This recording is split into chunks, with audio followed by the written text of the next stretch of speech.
बिस्मिल्लाहिर्रहमानिर्रहीम। आज हमारे किचन में बन रही है दाल गोश्त, जिसके लिए आधा किलो दाल मैंने भिगो के साफ़ करके रख दी हुई है। नमक, मिर्च, हल्दी और 1 कप ऑयल का है। 2 छोटे अदद मैंने प्याज काट लिए हैं, 2 हरी मिर्चें और थोड़ा सा अदरक है और 1 अदद टमाटर है। 1 kg गोश्त मैंने धो के प्रेशर में डाल दिया है। सारे अज़ा को डालूँगी प्रेशर में, फिर लगाऊँगी प्रेशर 20 मिनट। सारे मसाला जाए, सारे मसाला जात मैंने डाल दिए हैं प्रेशर में और 1 कप पानी डाल के ना 20 मिनट इसको प्रेशर लगाऊंगी। फिर आगे की नेक्स्ट सिचुएशन देखते हैं। जी, यहाँ पे सिचुएशन ये है कि गोश्त हमारा गल गया है। प्रेशर मैंने उतार दिया, 20 मिनट के बाद मैंने उतारा है।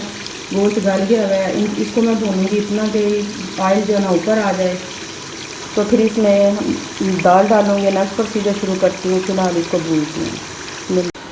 अब मैं डालूँगी इसमें मसाले भूनने के लिए। जिन मसालों की ज़रूरत है, मैं दालचीनी है, काली मिर्च है, ज़ीरा है और सूखा धनिया है। ये सब जाएंगे गोश्त के अंदर। जी देखिए, यहाँ पे गोश्त हमारा भुना जा चुका है। भूनते वक्त मैंने आपको जैसे दिखाया था, ज़ीरा डाला था, सूखा धनिया डाला था, बड़ी इलायची डाली थी, दालचीनी डाली थी। ये देखें कि जनाब ऑयल हमारा ऊपर आ गया। अगर आपको नज़र आ रहा है तो ये देखें, इसका ये कलर आ गया। तो गोश्त मतलब कि पूरा नहीं जला हुआ। इसमें मैंने अभी दाल डालनी है। जो कसर होगी दाल डालूँगी ना, तो वो सारी कसर इसमें निकल जाएगी। अगर बहुत ज़्यादा गल जाएगा तो बोटियाँ जो है ना मैश हो जाएंगी। तो मैं चाहती हूँ कि बोटियाँ जो है ना वो खड़ी खड़ी रहें, गली हुई भी हों और खड़ी खड़ी रहें। तो दाल डालती हूँ और फिर लगाती हूँ प्रेशर। दाल मैंने डाल के तो 6 गिलास मैंने पानी डाल दिया। ये देखें, अब इसको मैं लगाऊंगी 20 मिनट प्रेशर, 15 से 20 मिनट। दाल को हमने खोल दिया है। करंट सिचुएशन आप देख सकते हैं।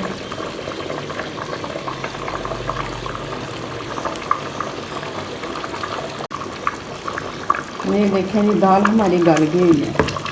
अब दाल को मदानी से थोड़ी सी मैश करूँगी, क्योंकि ये दाल जो है ना सारी मैश होनी चाहिए। देखिए जी, दाल हमारी मैश हो गई है। तो अब हम इसमें डालते हैं काली मिर्च और गरम मसाला।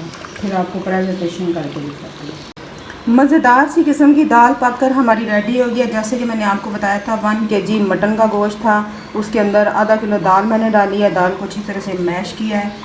तो आपके साथ सारी रेसिपी मैंने स्टेप टू स्टेप शेयर की है। रेसिपी आपको पसंद आए तो चैनल को ज़रूर सब्सक्राइब करें और मेरी वीडियोस को देखते रहें। बेल आइकन के बटन को दबाएं ताकि आपको आने वाली हर न्यू वीडियो मिलती रहे। इसी उम्मीद के साथ कि आपको ये रेसिपी पसंद आएगी, मुझे दीजिए इजाज़त। न्यू किसी रेसिपी के साथ फिर मिलते हैं। उतनी देर में मुझे दीजिए इजाज़त। अल्लाह हाफ़िज़, फ़ी अमान अल्लाह।